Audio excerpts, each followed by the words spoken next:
方才衙役来报，两位要见本座。是，我们奉了包大人之命来请张大人前往驿馆。一大清早，包大人叫本座去是为了何事啊？昨天地铺送来朝廷的紧急公文，大人说那是朝廷对张大人的裁夺，请张大人前去听取。哦，既然是为了公事，包大人何不前来州衙？张大人是要大人亲自前来？不，本座只是好奇而已，怎敢劳动包大人？既然如此，还请张大人随我二人一同前往。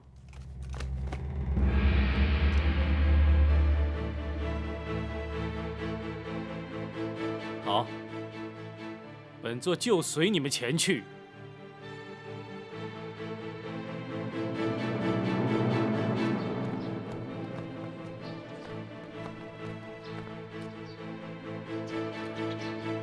张大人，请。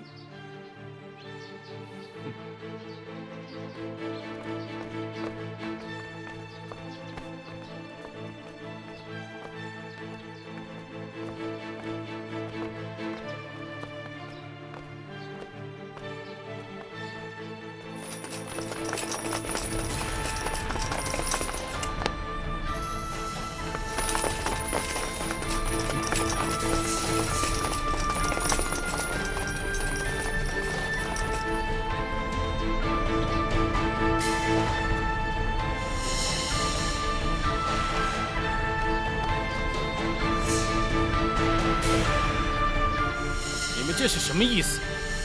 这叫自投罗网。张冲，还不束手就擒！包大人，下官不知道包大人这是什么意思。盗采金矿，杀人灭口，本府要依法将你逮捕归案。无凭无据，包大人凭什么认为下官与此案有关？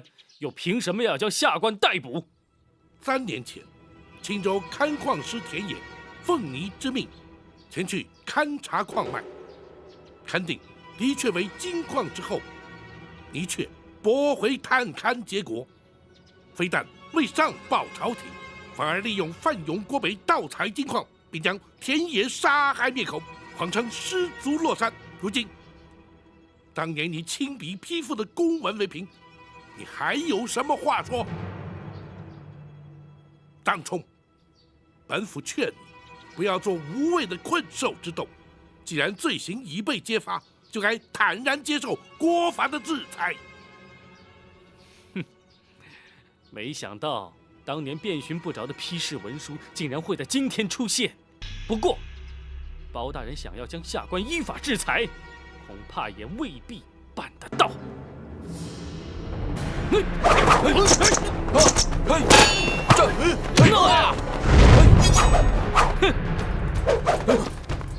我倒要看看谁能接得下我这杆枪。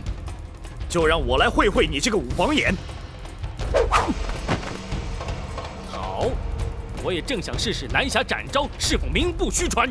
都给我退下！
剑法竟如此高明。你还是乖乖的弃枪伏法吧。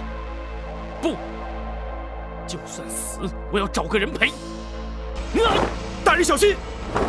保护大人！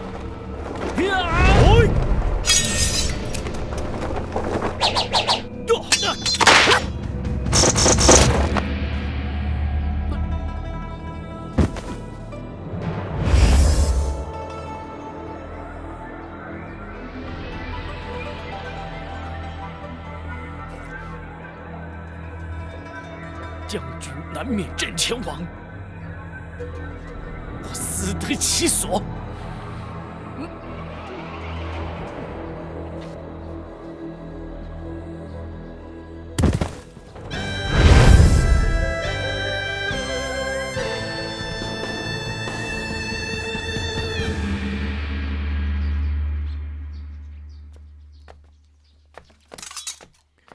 大人，他是存心想死，以为这样就保住了柴路了。然而，他却又为何要拼死保护柴路呢？大人，张冲伏法了。王朝马汉在，派人收拾善后。是。公孙先生带齐政务，我们立刻前往王府。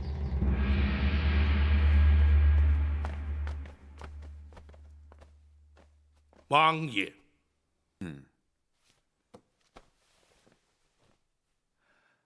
包大人，你身穿官服，带着人马到王府来，不知所谓何故？王爷，包拯今日是为了公事而来。哦，那本王的王府之中，能有何公事而言？包拯有可靠证据，证明王府之中有人与张冲勾结，犯下了盗采黄金一案。啊，竟有此事？是什么人如此胆大包天？柴路。包大人，你可有可靠的证据？盗采3年，不法所得的黄金，就藏匿在王府之中。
柴路，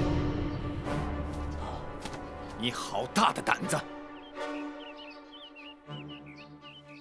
王爷，这些金砖均无熔铸出厂的印记，足证乃是私财私铸，包拯要依法行事了。事实俱在，本王无话可说，请包大人尽管放手去办。多谢王爷。王朝马汉在，将赃物清点列册查封，带回驿馆先行保管，待朝廷派员前来接收之时，依法缴库。是。张龙赵虎，属下在。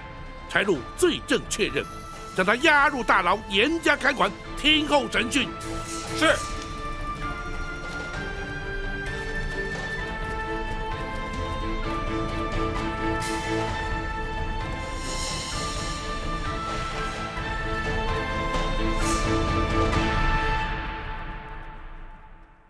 多谢王爷配合。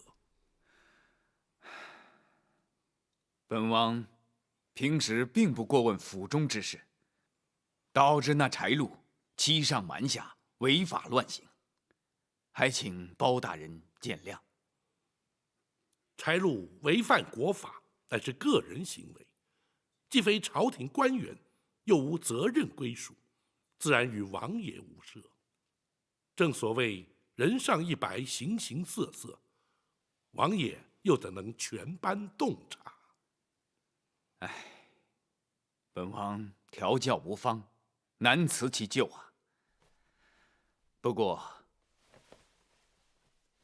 那柴禄与张冲勾结合谋，包大人是如何查获？莫非是那张冲被擒，招供出来的？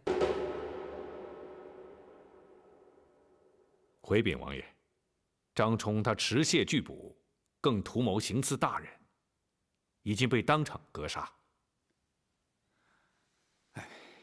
他怎么这么糊涂啊？包拯乃是根据一件物证判定，进而循线追查，才查出柴禄涉案。什么物证？此物还是出自王府之中。哦，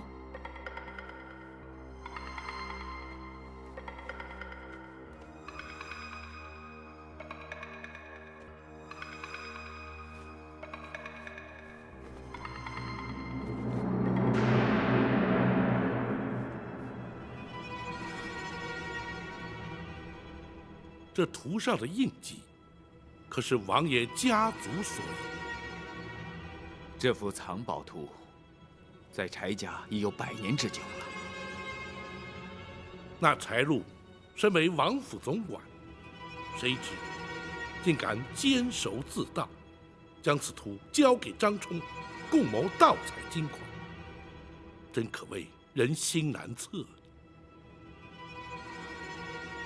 王爷无需为他难过，这也是他咎由自取。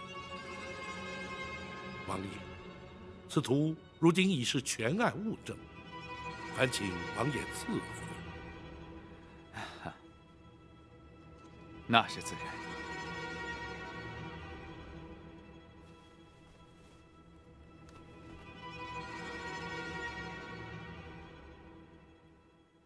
王爷，如今此案人赃俱获，今日整理清查，明日包拯便要升堂审断了。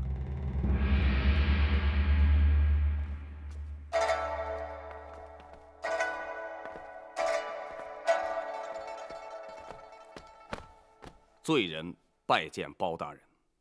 柴禄，在本府升堂之前，先要询问于你。如今人赃俱获，你可还有话要说？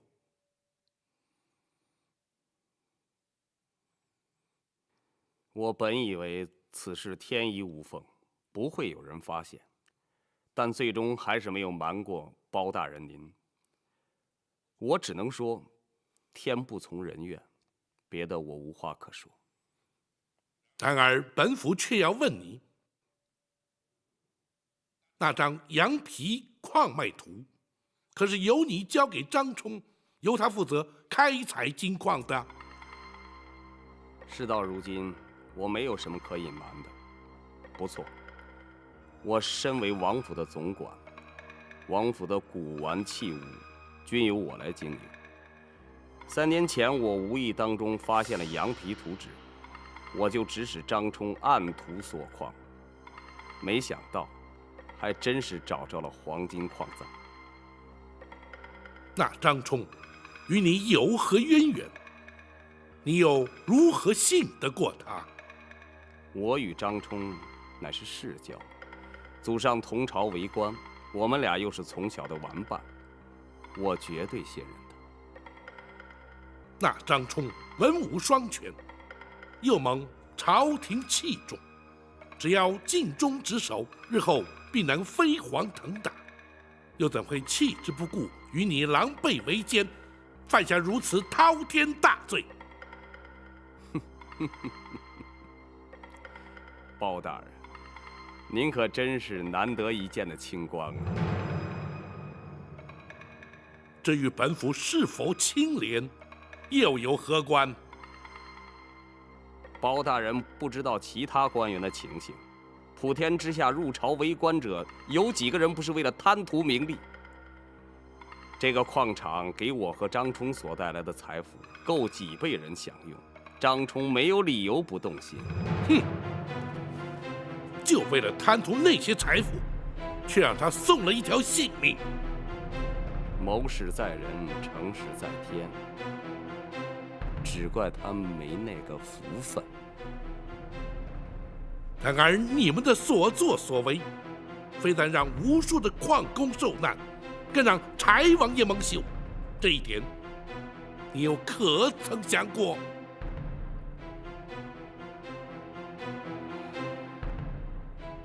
我贪图黄金，包大人依法处死，我罪有应得。唯有对王爷，我只有来生再赎罪了。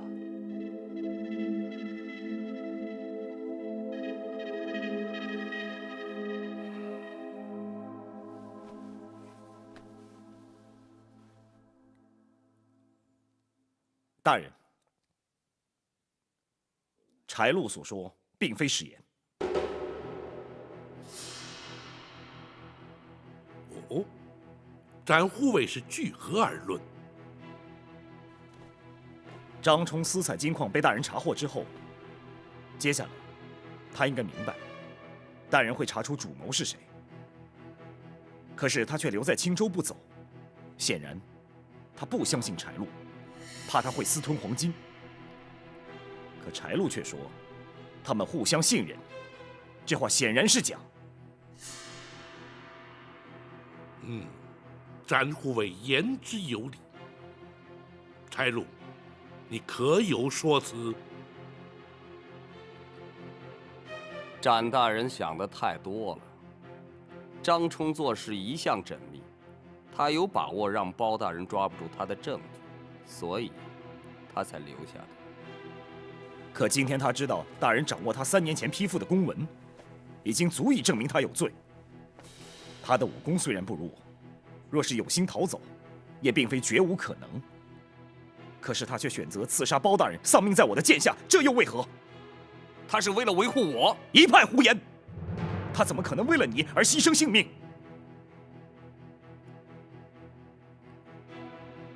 我与张冲乃生死之交，这个恐怕展大人没想到吧？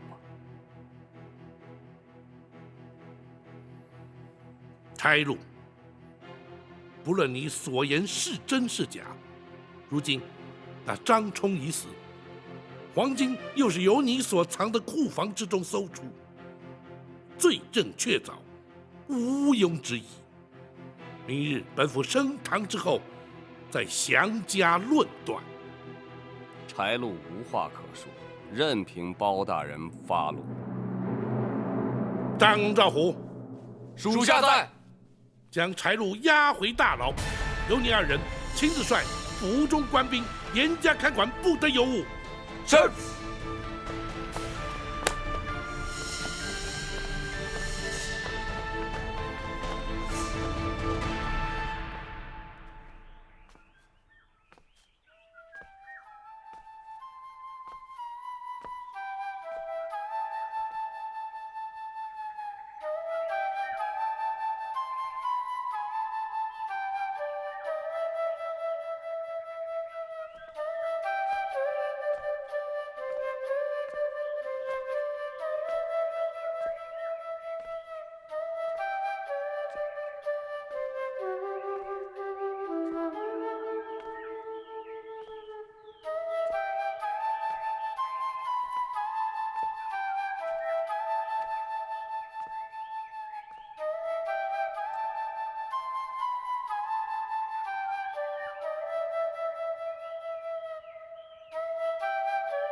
父王，您什么时候来的？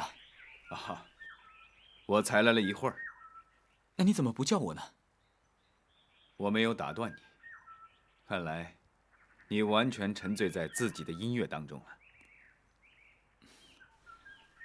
没错，有许多话不好对人言，有许多事也不便对人说，所以只好陶醉在丝竹之中了。是的，你是有许多话没有对父王讲。父王话中有话。我的确有别的意思。张冲和柴禄的事，你都听说了？听说了。我想听听你对这件事情的看法。坐吧。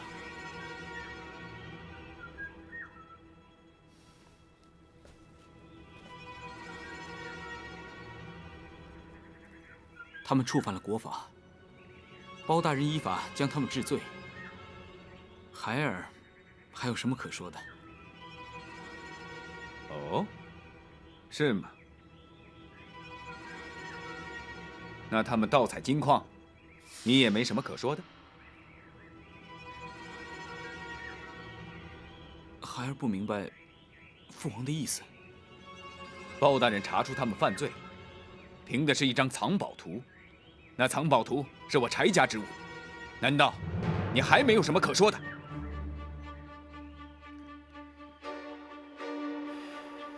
那是你14岁那年，因为你摔断了腿，你的祖父为了讨你的欢心而赠予你的。难道此事你全忘了？父王，此事别人也许不知，可是赠图的是我的父王，受图的是我的亲子，我怎会不知？柴禄是王府的总管，如果藏宝图不在他的手上，他又怎能拿去与张冲勾结盗采金矿？当包大人出示此图，我一看图上的印记，就知道此案是你所为。为什么？到底为什么？父王，藏宝图在柴家100年，是柴家所有。图中的金矿是柴家所有，甚至现在的赵宋天下也是柴家所有。柴家把拥有的东西拿回来，这本来就是天经地义、理所当然的。住口！如今天下早已不是柴家的天下，山里的金矿更属朝廷所有，你凭什么去开采？你凭什么占为己有？你凭什么去牺牲多条性命？父王，你根本就不明白。我是不明白，我也不想去明白。我现在最担心的是包大人会不会查到你的身上。一旦如此，连我这个王爷也保不住你了。父王，您放心，张冲之所以被他们所杀，也就是因为他们不肯把我供出来。否则，以他的武功，他应该可以逃走的。所以包大人肯定不知道这件事情与我有关。别忘了，还有一个柴禄。柴禄他不会说。你怎么这么有把握？父王，你平时少管府中的事，而孩儿却跟他多有接触，他是不会背叛我的。除非父王你要大义灭亲，把我供出来，交给包大人。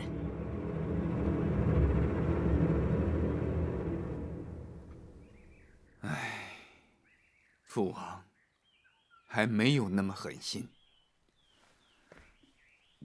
要我亲手把自己的儿子交出去送死，我做不到。如果是这样，包大人永远查不到我的身上。可是他凭着一个柴家的印记，就追查到了柴禄，难免不会追查到你的身上啊。柴家的印记已经多年没用，除非宫中旧物，否则外面的人又怎么会知道呢？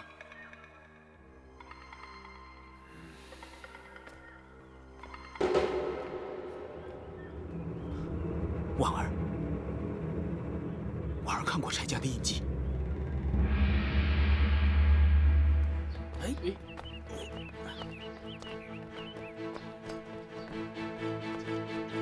慢一点啊！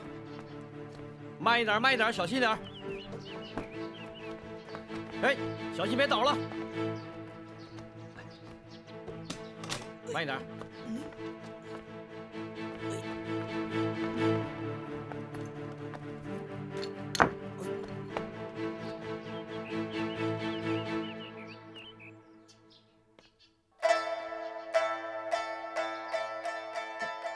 哎，还有这个。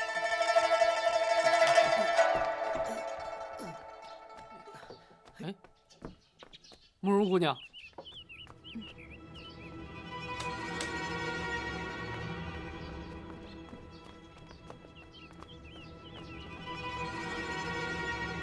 是不是从王府查到了黄金？是，大人让我们搬回驿馆扣押看管。大人是不是也带走了柴禄？是，如今正关押在州衙大牢。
拿去吧。这是我送你的。不，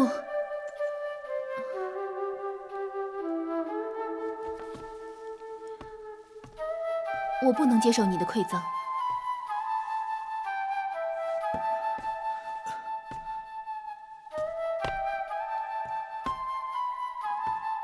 其他东西我是不会送你的，可是这个东西你非收不可。来，先打开看看，你就知道原因了。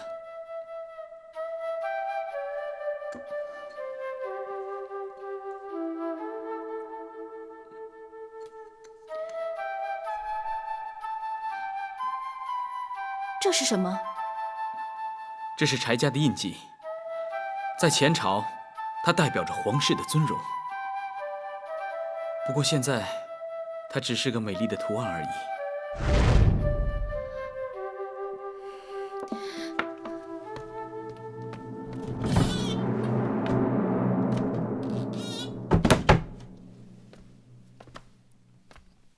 张龙、赵虎带着士兵，亲自在大牢看守柴路，可以确保不会发生意外。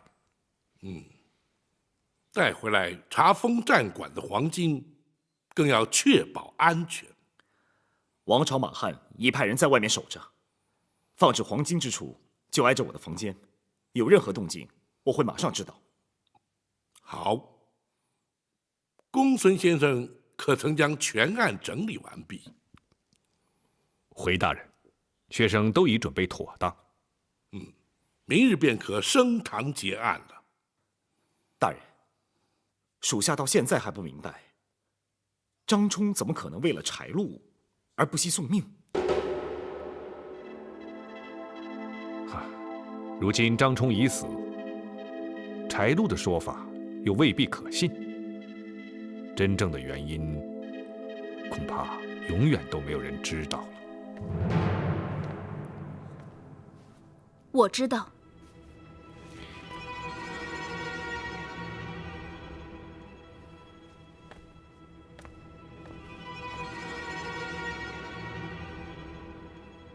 婉儿，你怎么会知道？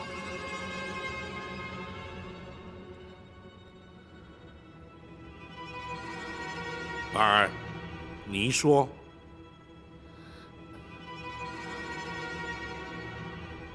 张冲要保护的不是柴禄，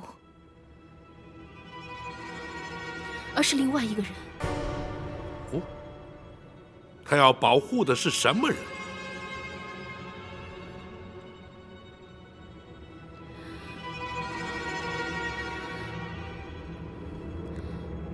他要保护的是柴玉。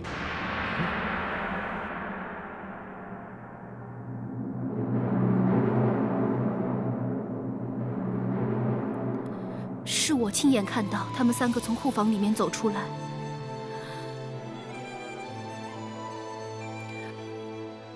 柴玉才是主谋。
张冲与柴禄之所以会听柴玉的话，都源自他们的祖先对前朝时的柴家忠心耿耿。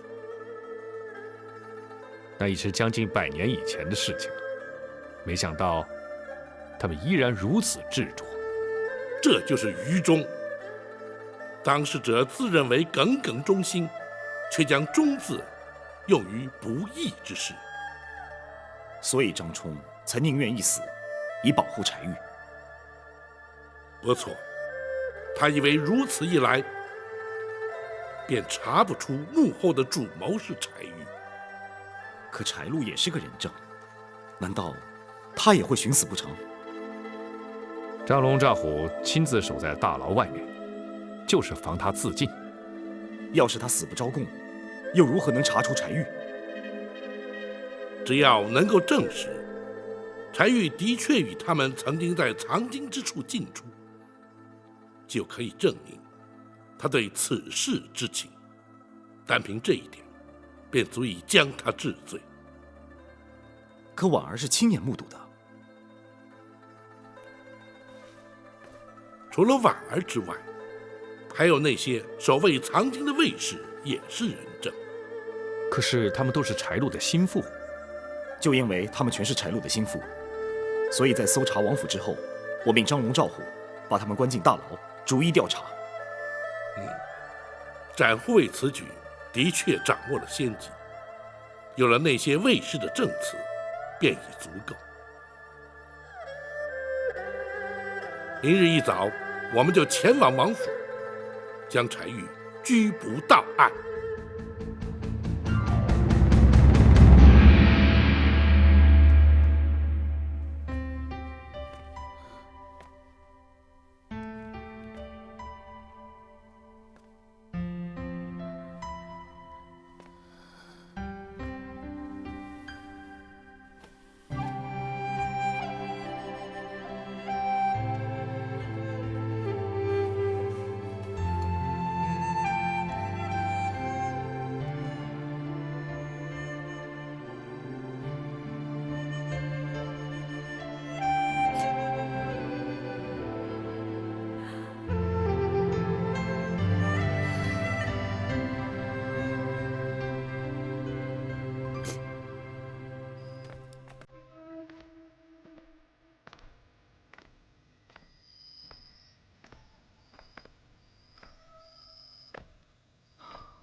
婉儿现在一定很痛苦，要不是她亲眼在库房看到，恐怕我们还查不出主谋者是谁。更残忍的是，他又不能不举发柴玉。要是他当初接受了柴家的提亲，今天恐怕就是另外一种局面了。除非他永远不知道柴玉所做的事，否则会让他更痛苦。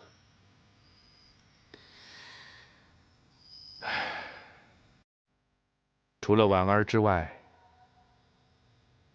还有一个人，一定也很为难。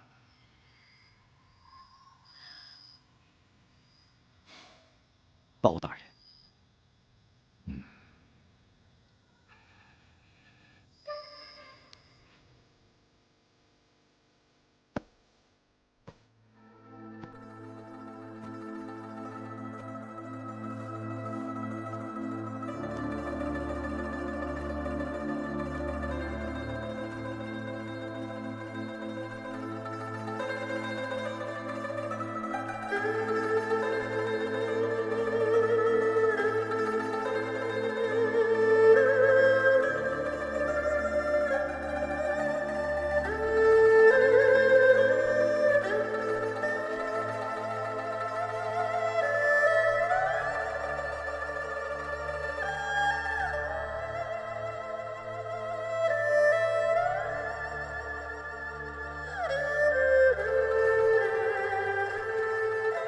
大人明日要前往王府拘捕柴玉，何不早点歇息？本府尚无睡意。大人，你是为明天的事而烦心。不，本府是在替婉儿不忍。虽然他拒绝了柴玉的提亲，可是毕竟对他已有感情，偏偏又不得不将柴玉涉案之事向本府禀报。小小年纪，便要承受如此折磨，怎不令人慨叹呢？大人，既然婉儿做了痛苦的抉择，也必然有了心理准备，请大人不必为她忧心。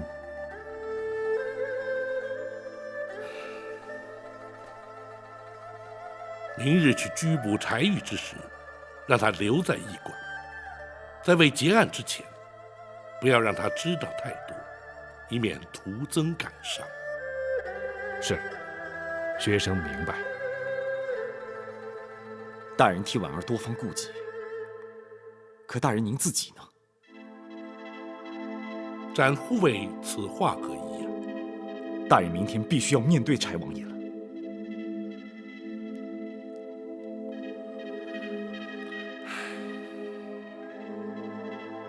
大人虽然与柴王爷相交甚多，可是却不得不将柴玉依法纠办。司仪于公务之间，的确让大人颇感为难。那也是无可奈何之事。本府既然走上执法一途，为了维护国法的尊严，哪怕再不情愿，也必须坦然面对。大人，明天让属下陪你一同前往王府吧。不，驿馆扣押的黄金很容易让人觊觎，有你守护，方可万无一失。有王朝马汉陪本府前去即可。大人，倘若柴王爷护子心切，出面阻止，以王府兵力之多，只怕未必能够顺利把柴玉拘捕到案。柴王爷深明大义，又识大体，本府确信，或许他会试图阻止，但绝不会不计后果。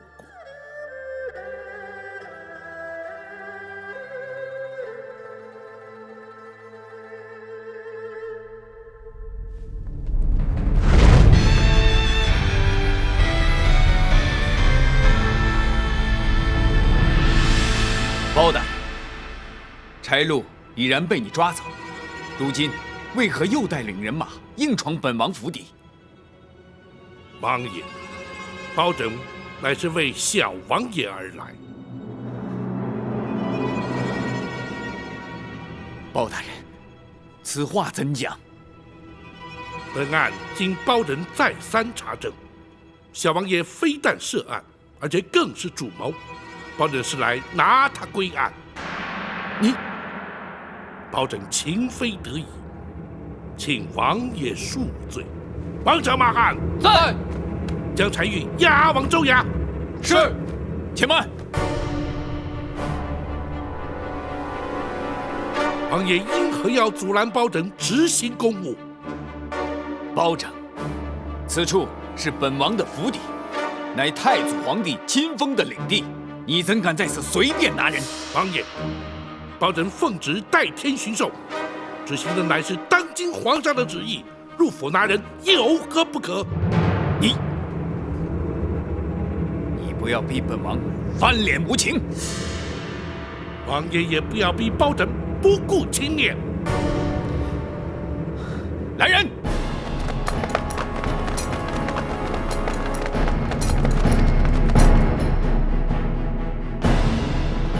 听候本王号令。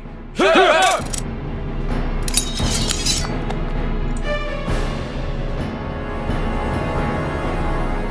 王爷，胁迫钦差，抗旨而行，犯下的乃是欺君大罪，依法该当如何？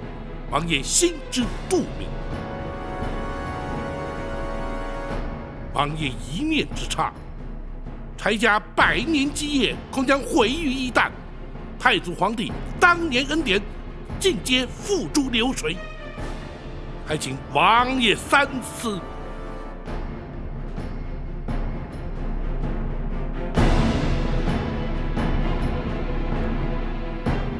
退下。是。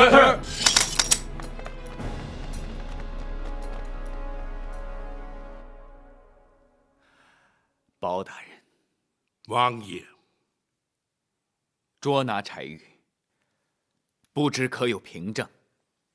公堂之上，包拯自会将证供一一呈堂，还请王爷相信，包拯依法执法，绝不偏颇。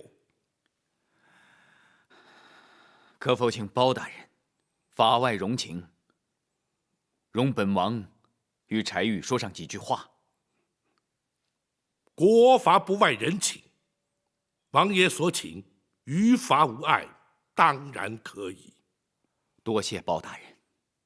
不过，包拯必须先将柴玉就地收押监管，还请王爷体谅。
大人，方才学生的确是捏了一把冷汗。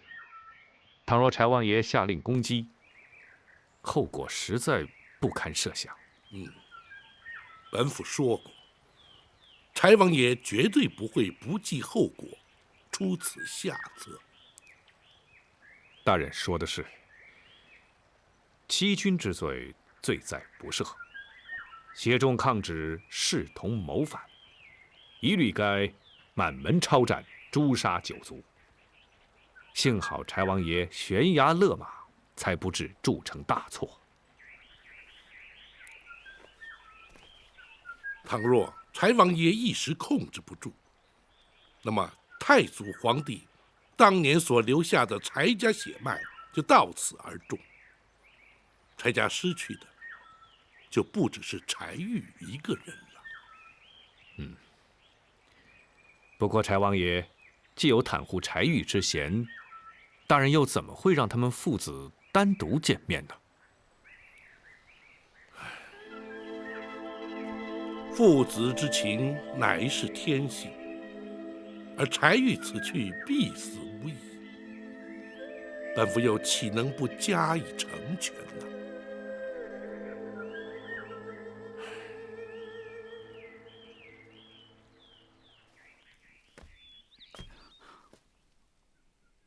父王，包大人怎么说？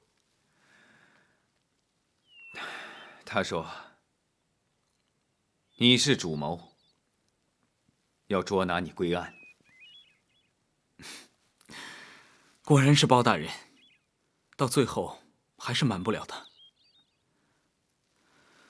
如果当初我们大周有像包大人这样的人才，也不会被赵匡胤夺去柴家的天下了。你说什么？如果当初包大人跟赵匡胤同朝为官，包大人就不会让赵匡胤窃国篡位的阴谋得逞，又何来今日的大宋呢？唉，已经是近100年前的事情了，现在提他，还有何意啊？那父王，你认为孩儿做这么多，为的又是什么？父王的确不明白，你从小生长在帝王之家，衣食无缺，仆役成群，你究竟还有什么不满足的？父王问孩儿还有什么不满足，我倒想问问父王你。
柴洛，喝杯茶吧。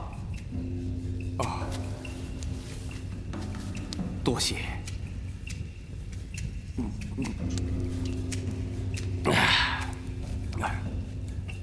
包大人，何时升堂啊？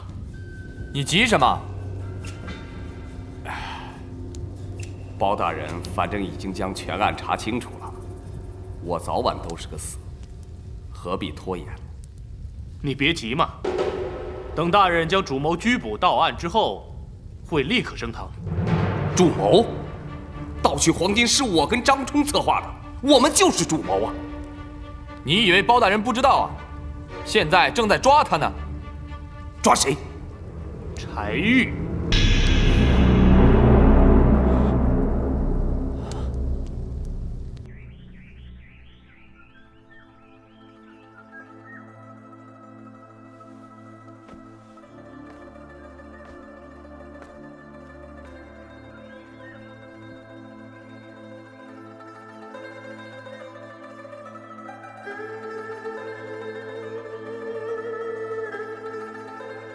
怎么说那么久？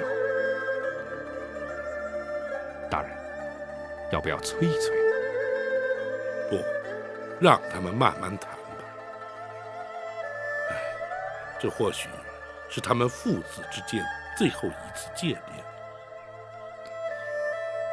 大人还是心中不忍。柴王爷一生与世无争，柴玉是他最为疼爱的长子，如今却偏要他承受如此的打击，任何人见了也难以忍心。更何况，本府与柴王爷之间的交情，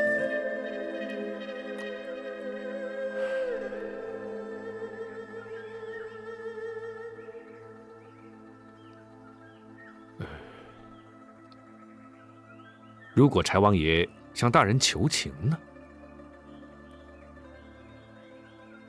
你也知道本府一贯的态度，那是绝无可能的。外人总以为大人是铁石心肠，哪里知道大人心中其实充满着同情。这就是执法者的无奈呀。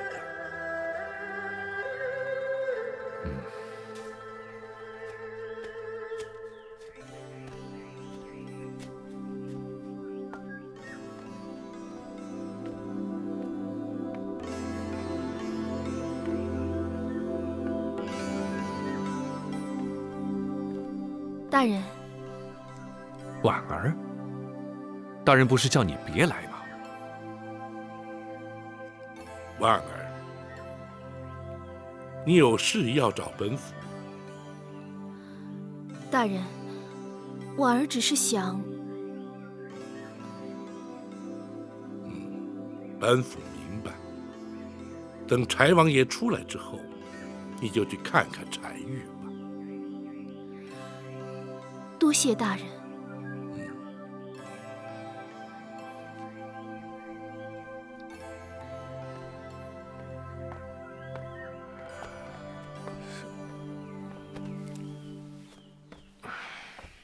随他去吧。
你的药呢？药呢？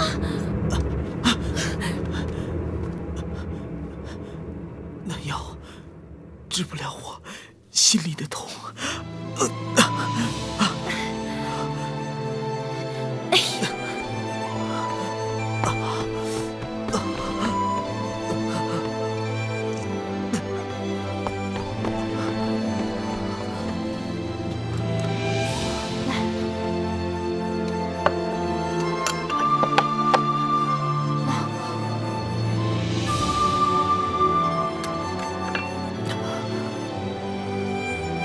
怎么样？好点没有？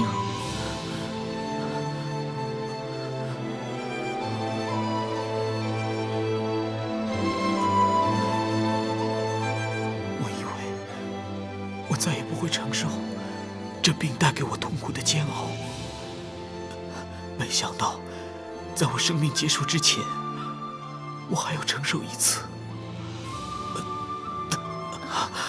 你没事吧？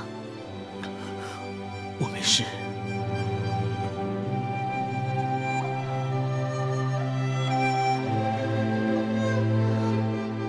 王儿，你想不想知道那藏宝图的故事？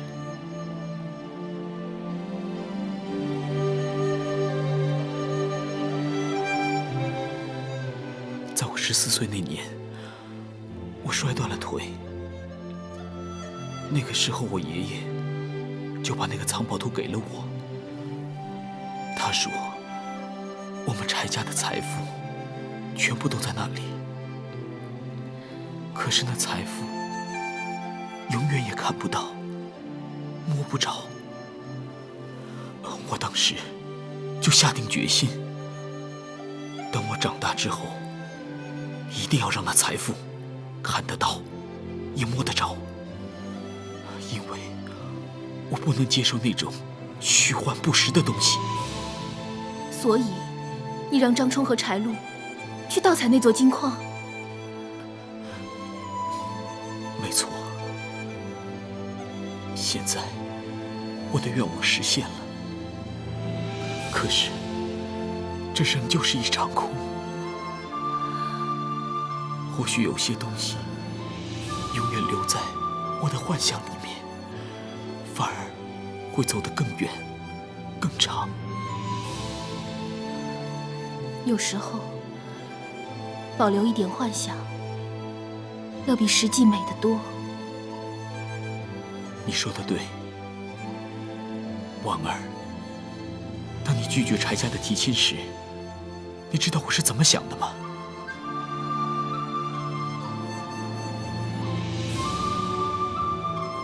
我告诉我爹，虽然你拒绝了这门亲事，可是我并不难过，因为我知道你的心底已经接受了我。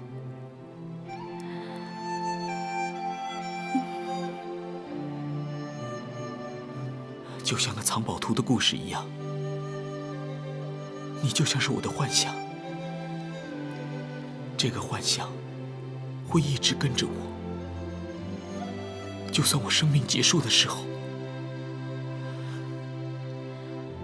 你也会一直在我的身边。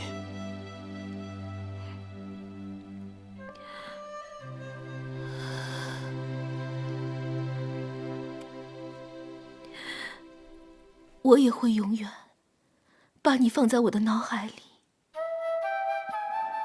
婉儿，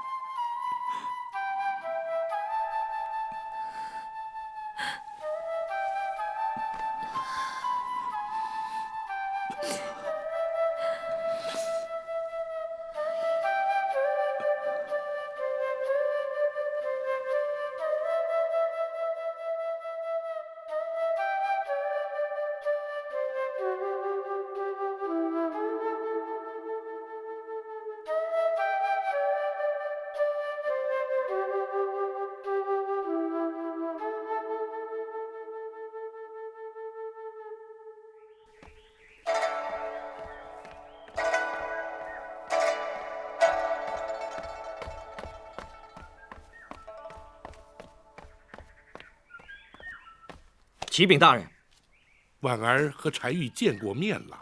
是，慕容姑娘已经先离开了王府，要属下向大人面报。她说会回驿馆等候。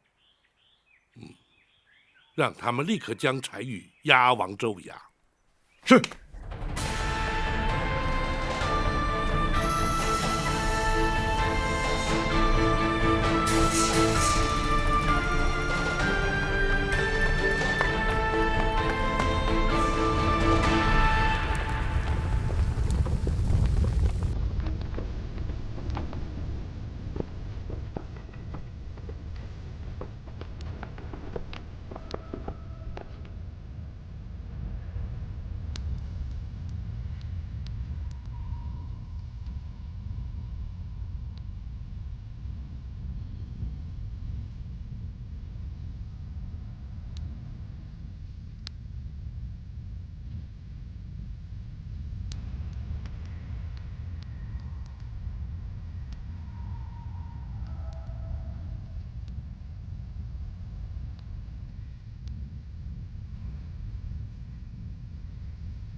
柴禄，你为什么跪着？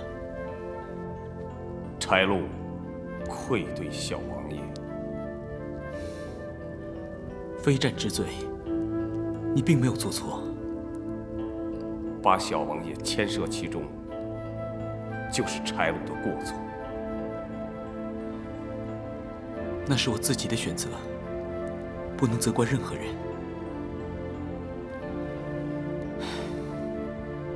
张冲他先走了，我没有机会告诉他。你们两个永远都是柴家最忠实的朋友。小王爷，或许别人对我们另有看法，可是你们一直都没有替祖先丢人。我们三个在阴曹地府，若能相见的话，我还是很乐意跟你们两个再度共事。多谢小王爷。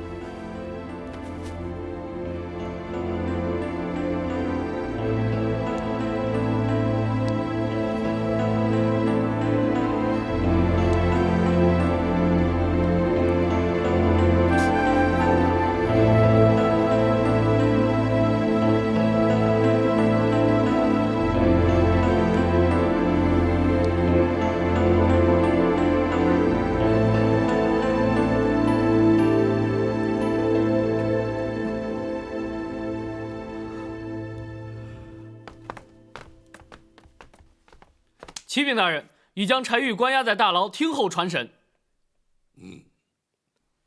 张龙、赵虎带人在牢中监管。公孙先生可曾准备妥当？回大人，学生已将全案之相关物证准备齐全，大人可以随时升堂审讯。好，在升堂之前，将那柴玉先带到此处来，本府要对他先行询问。是。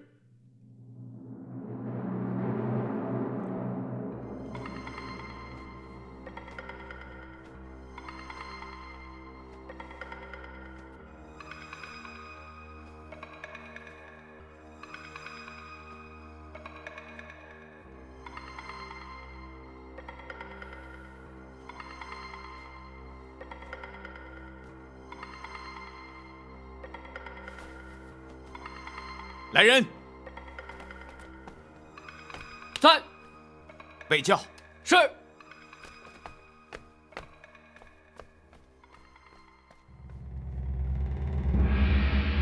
王朝马汉在。先行退下。是。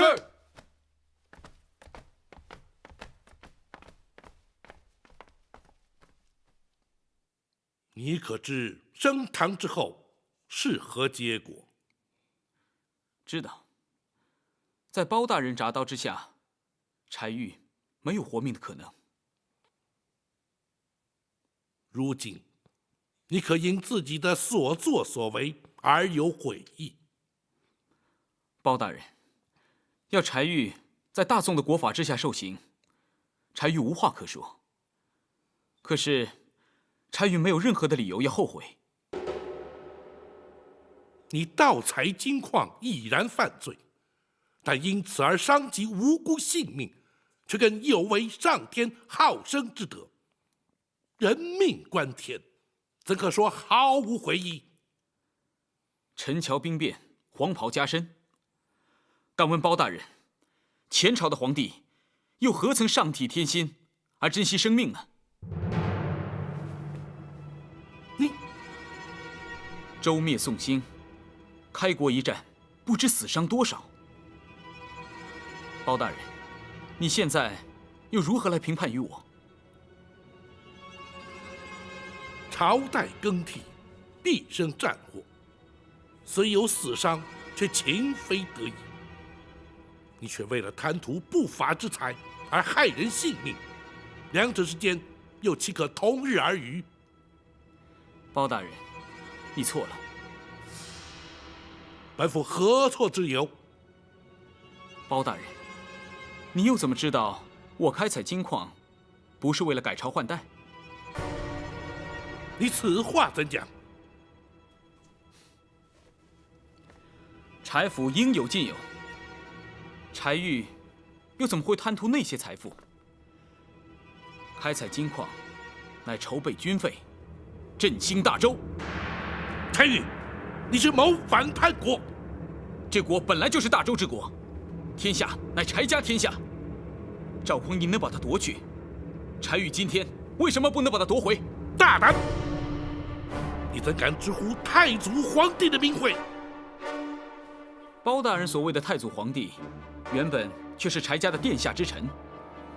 柴玉今天直呼其名，又有何不妥？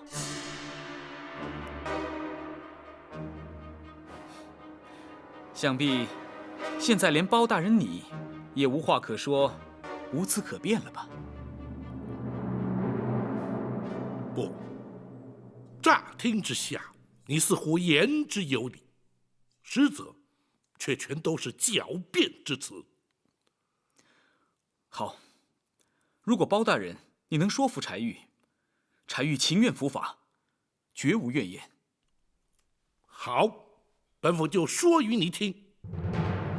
纵观历代史籍，但凡改朝换代，无一不是顺天意而应人心。开国之君，皆是不忍见百姓受苦，黎民遭殃，才挺身而出，取而代之。若是逆天背人，又岂能一统天下？若依包大人所言，大宋开国也是顺天应人。不错，前朝世宗皇帝勤政爱民，却不幸英年早逝。令祖当时年方7岁，刘汉与辽国合兵来犯，太祖皇帝若不开国继位，天下顿时沦入异族之手，又如何不是顺天应人？即使如此，他也无权夺走我柴家的天下。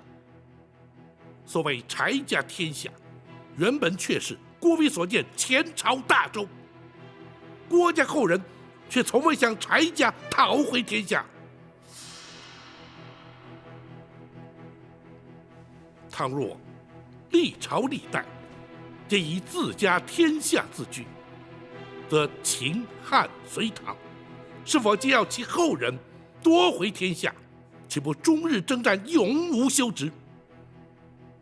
先圣先贤，无不推崇以民为本，改朝换代，皆是因大势所趋。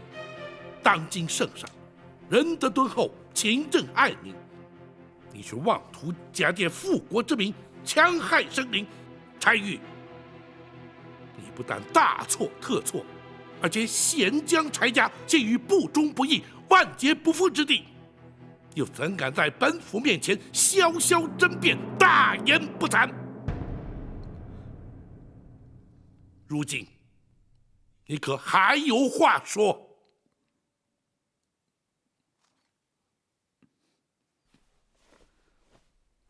包大人，言述精辟，言之有理。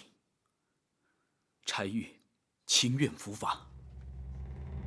既然如此，来人呐！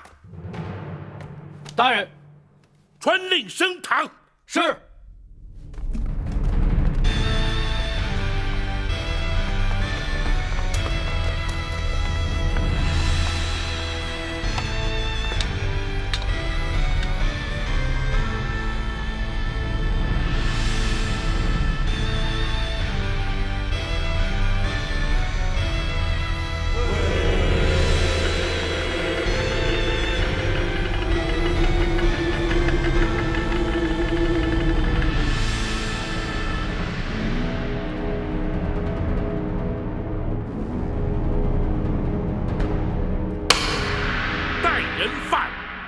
带人犯。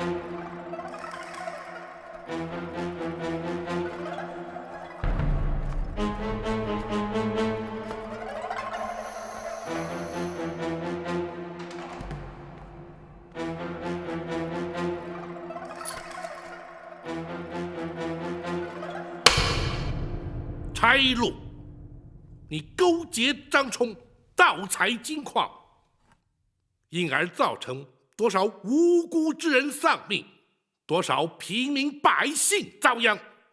如今罪证确凿，你还不俯首认罪？包大人，私采金矿、杀人灭口都是我和张冲所为，跟小王爷没有任何关系，请包大人明察。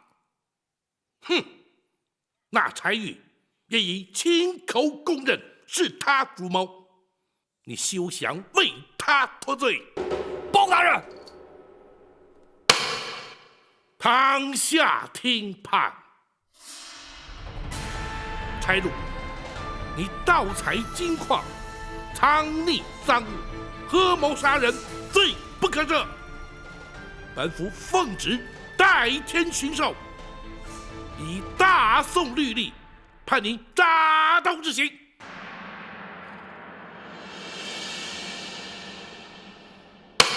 来人呐！在。狗头上伺候。是。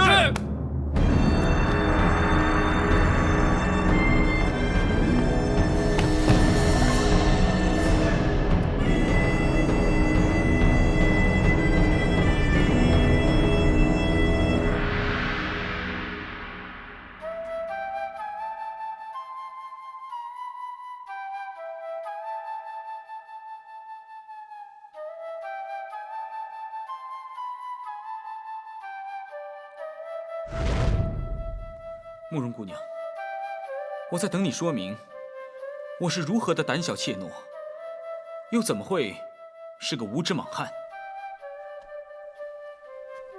你宿疾缠身多年，访遍了名医，仍无法根治。你不想让我帮你治病，不就是害怕再次失望，怕受打击？你这不是胆小怯懦是什么？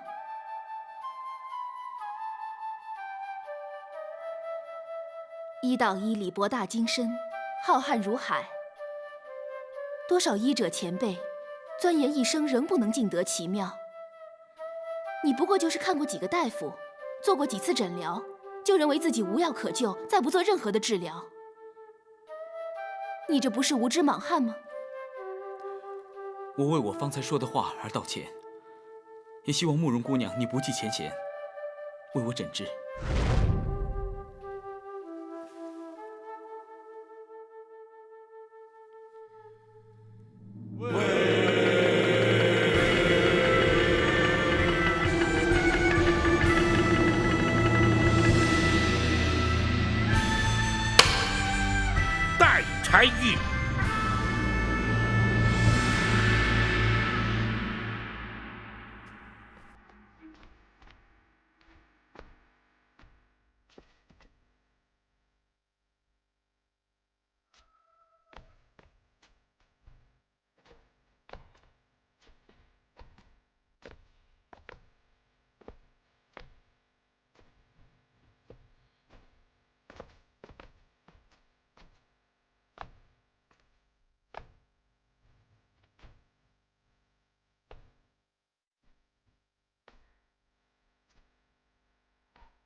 柴玉，包大人，你虽无爵位，又无功名，但毕竟是王室之后，本府免你行跪拜之礼。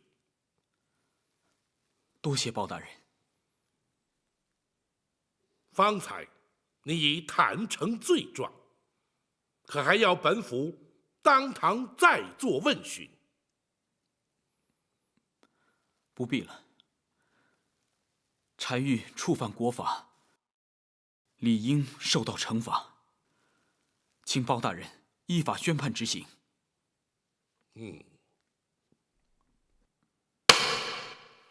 堂下听判。柴玉，你身为世袭阵亡之后，本为备位王爷，就该上提皇恩，安分守己。你却教唆府中总管柴禄勾结张冲，盗采金矿，因而导致黎民百姓家破人亡，依法论罪，其罪当诛。本府以代天巡狩之权，以大宋律例判你大刀之刑。来人呐！在。龙头上伺候。是。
下留人！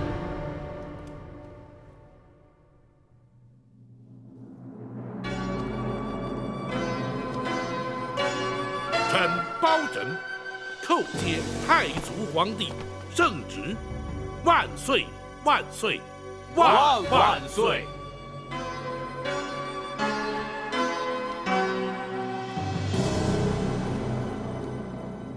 包大人可以官职了。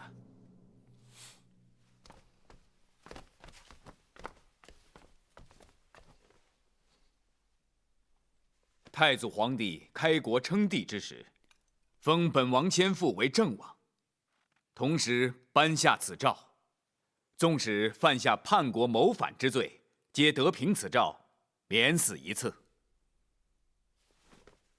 王爷要凭着免死金诏，换柴玉一命。不错，恳请包大人遵旨而行。包拯却难从命。包大人，你竟敢抗旨不遵！王爷，包拯并未抗旨。难道这免死金诏有假？太祖皇帝所赐，当然不假。既然这金诏不假，那包大人不遵旨而行，岂非抗旨？只因这金诏虽然不假，却免不了柴玉的死罪。你，王爷，这金诏之上分明写道：历代阵亡，皆可凭此金诏免死。那柴玉虽是王爷之子，却尚未世袭爵位，又怎能免他一死？包大人，难道不能网开一面？包拯依法论法，依职论职，无权开脱。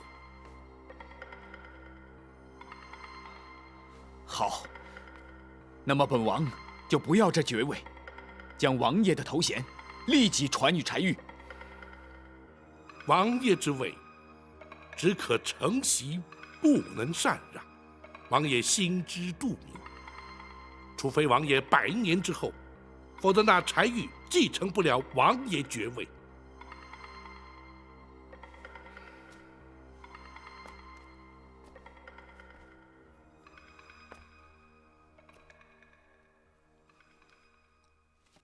王爷不舍爱子，包拯岂会不知？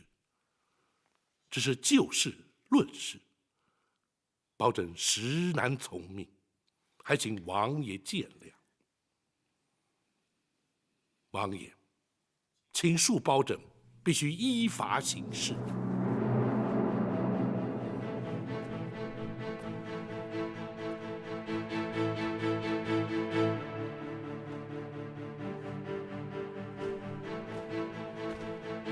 公孙先生，学生在。 2次升堂。是。包大人且慢。王爷莫非依然不肯罢休？不。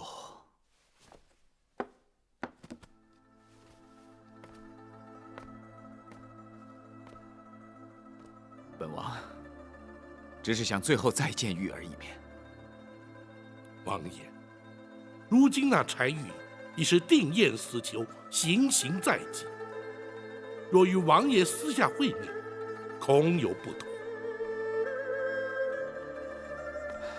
包大人不必为难，本王就与他在公堂诀别即可，还请包大人成全。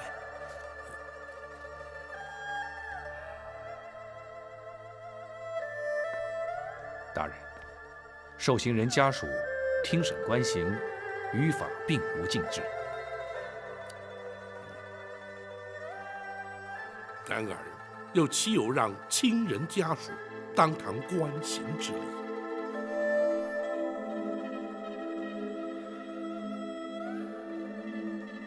也罢，请王爷与柴玉话别之后，离堂回避如何？多谢包大人。公孙先生，学生在，请展护卫陪伴王爷，同往公堂。是。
玉儿，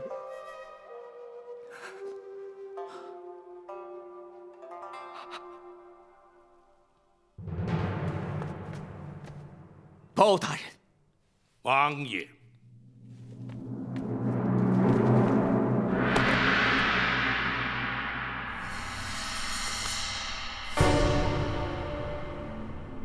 包大人，郑王爵位待本王死后便可传与柴玉，那免死金诏便可救柴玉一命，还望包大人遵旨而行。王爷意欲为何？本王即刻当堂自尽。王爷，万万不可！爹，王爷，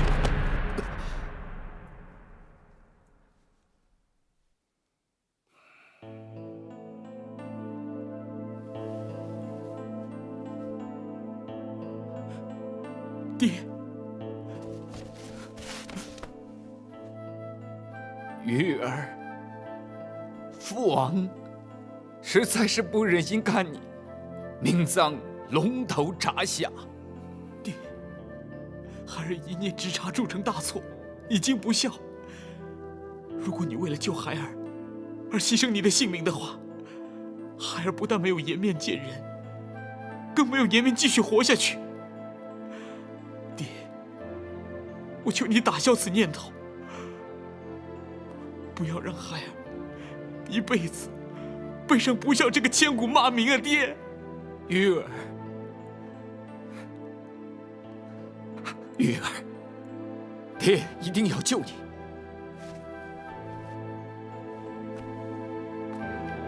包大人，就请你成全本王这点私心吧。王爷，只怕王爷纵是一死，也救不了那柴玉的性命。你，纵使王爷当真归西，也必须上报朝廷，方能将爵位转封柴玉。文书往返，以及皇上批示朝廷转班，至少历时1个月。王爷，那时只怕柴玉早已不在人世了。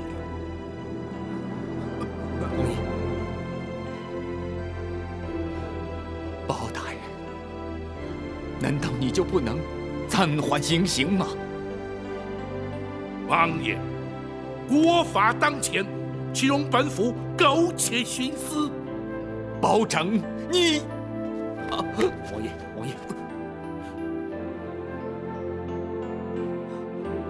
爹，包大人执法守法，你又何苦为难他呢？玉儿，此事已经无法回天。如今既然已经改朝换代，就应该遵守国法。国法当前，又岂能侥幸？孩儿触犯国法，情愿认罪伏法。孩儿这条命是父王所赐，孩儿在这里向父王叩谢养生之恩。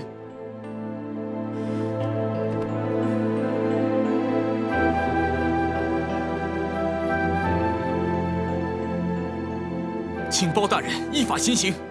玉儿，玉儿，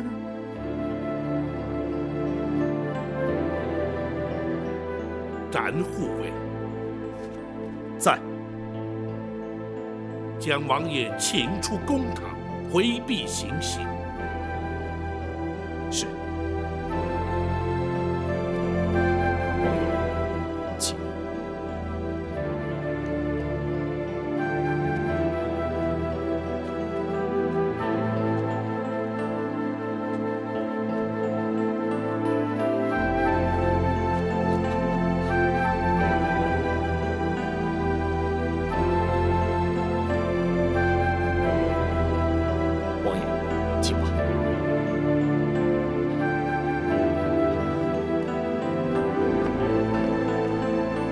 来人呐！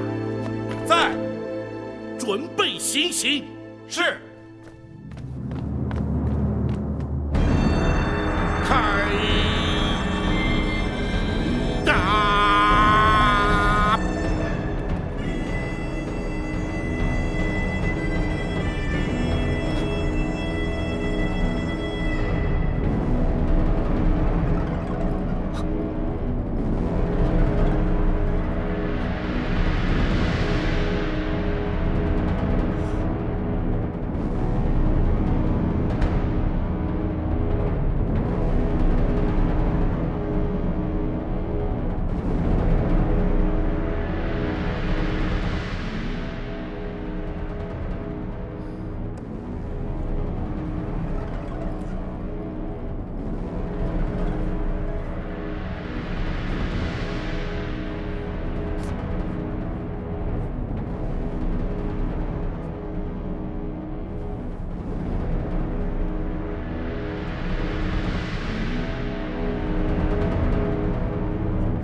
学生已将全案整理完善，回京之后一律再上报朝廷。婉儿还好吧？他的心情好像还没有完全平静下来。那些犯下错误的人，为什么总是要伤害关心他的人？本府执法一生，这种情形不知见过多少，却始终百思不解啊。大人，你见过柴王爷了？没有。去见了又能如何？只是徒增感伤。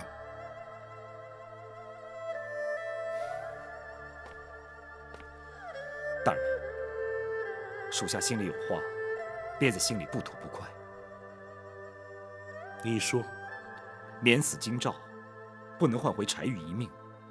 普天之下，只有王爷和大人知道。只要大人不说，没有人会对免柴玉之死提出异议。大人为何不肯成全呢？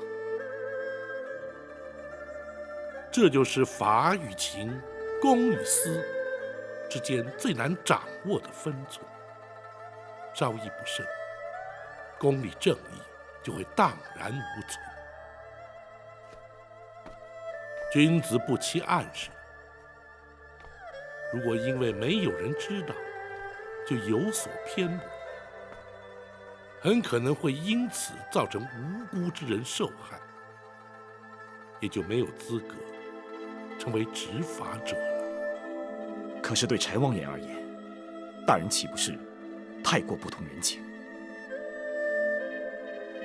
我常说，这就是执法者的无奈与悲哀。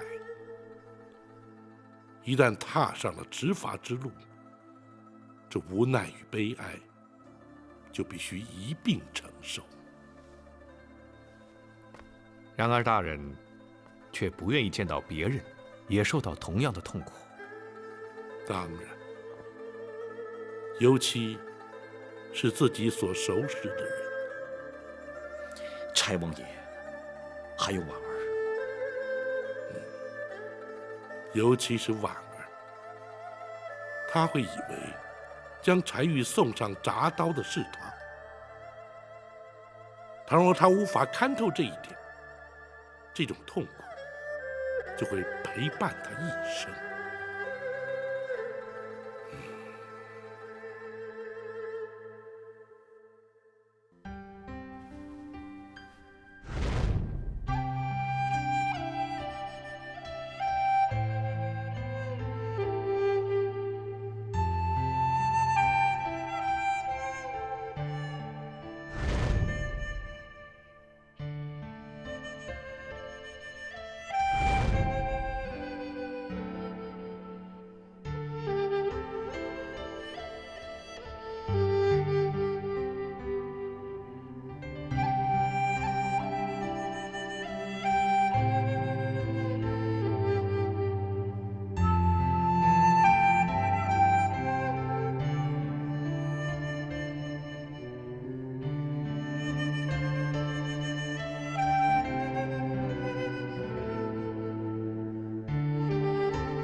我也会永远把你放在我的脑海里，婉儿。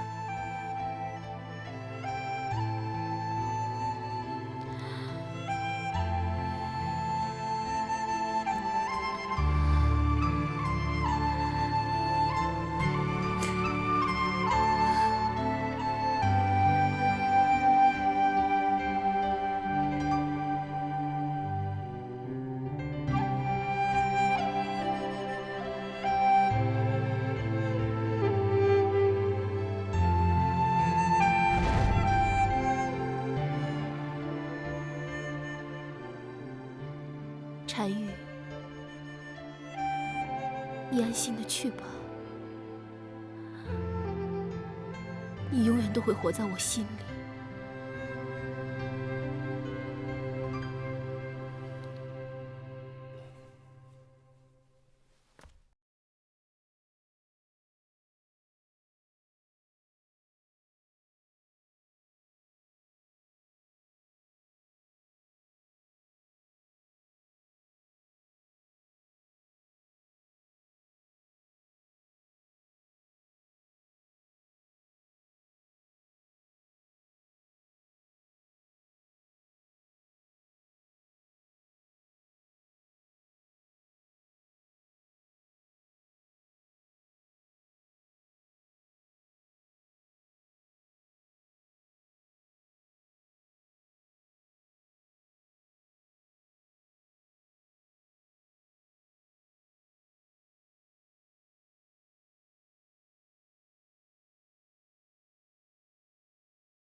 还有何意啊？孩儿差一点就完成心愿了。如果不是包大人来到青州，快则3年，迟则5年，我们就拥有可以对抗大宋的实力。到时候，我们就可以重建我们大周的天下了。玉儿，父王实在是不忍心看你命丧龙头铡下。爹，孩儿一念之差铸成大错，已经不孝。如果你为了救孩儿而牺牲你的性命的话，孩儿不但没有颜面见人，更没有颜面继续活下去。爹，求你打消此念头，不要让孩儿一辈子背上不孝这个千古骂名啊！爹。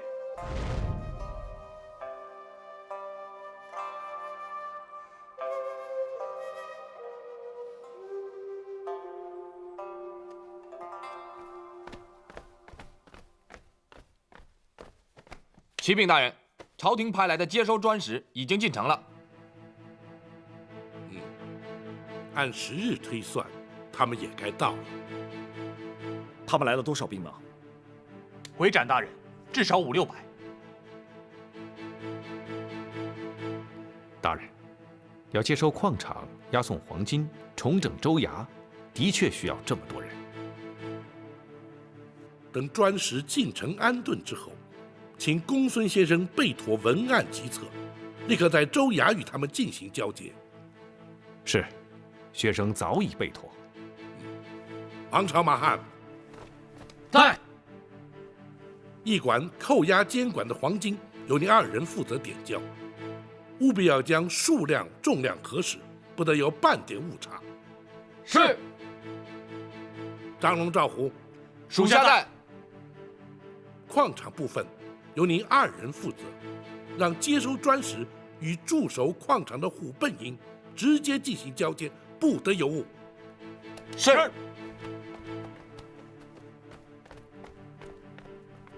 统领府中官兵预做准备，一旦交接完毕、核实无误之后，即可启程返京。是。启禀大人，柴王爷派人请大人去王府一趟。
说过，如果包大人生在前朝，那么大周就不会灭亡了。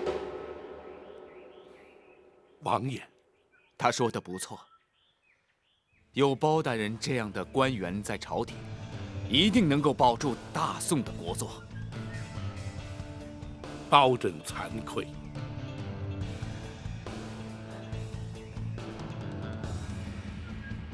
应该惭愧的是本王啊！哎，玉儿不明白改朝换代、世代更替之理，那是本王教子无方啊！本王还一直为难包大人，更是自律不严。在此，本王向包大人郑重致歉。包拯万万不敢。啊，包大人，什么时候离开青州，返回京城啊？朝廷派来接收的专使已到青州，待包拯将全班州务交接之后，即可启程。好，好，好。若是什么时候途经青州，一定要来王府。本王还要和包大人在棋艺上好好的切磋几局啊！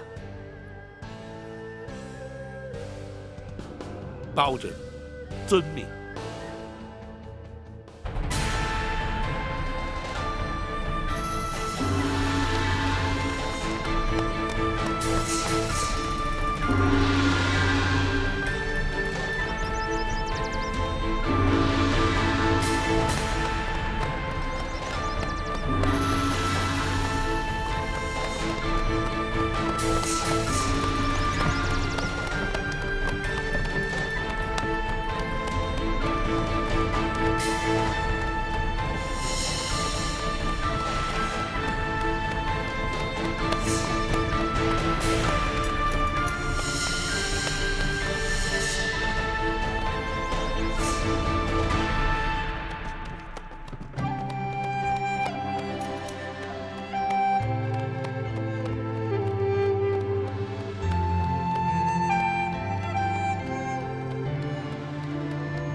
数自寻烦恼，天外有天比你高。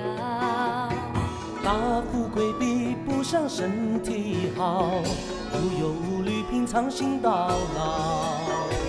看得透想得开，别爱计较，宽宏大量开口笑。我朋友要比多仇人好，让人一步世界大多了。真心好，久了总会被看到，不需要急着让别人知道。忠诚多，友谊才是宝，强国人情冷暖最明了。现在将谁傻瓜胭脂过早，人会好心有好报。人生有什么才不算少？自己快乐满意就好，自己快乐满意就好，自己快乐满意就好。